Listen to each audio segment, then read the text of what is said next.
wekupisa pisa ndagara ndinopisa chinzwa chingoma charira chingoma chabuda ichi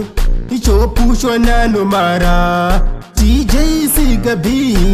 ivobvawo vachipusha DJ Rasikila ivobvawo vachipusha chaputika pamoza aiwa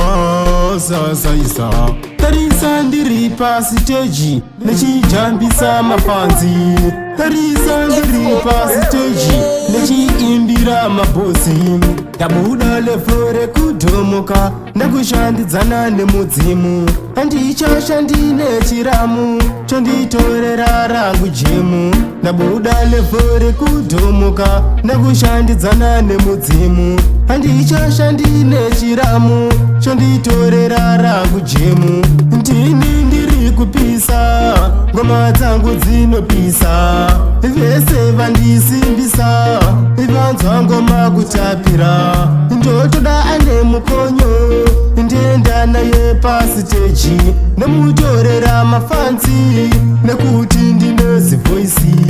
ndabuda lefore kudhomoka nekushandidzana nemudzimu handichashandine chiramu chonditorera rangu jemu ndabuda lefore kudhomoka nekushandidzana nemudzimu handichashandine chiramu chonditorera rangu jemu tarisa ndiri pasiteji nechijambisa mafanzi tarisa ndiri pasiteji nechiimbira mabosi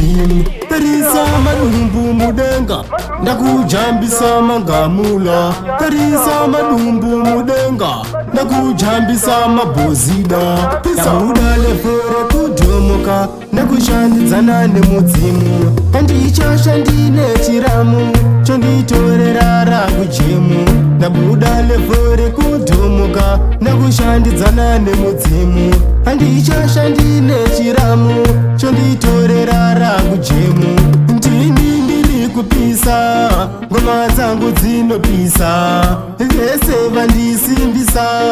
vanzwa ngoma kutapira ndotoda ane mukonyo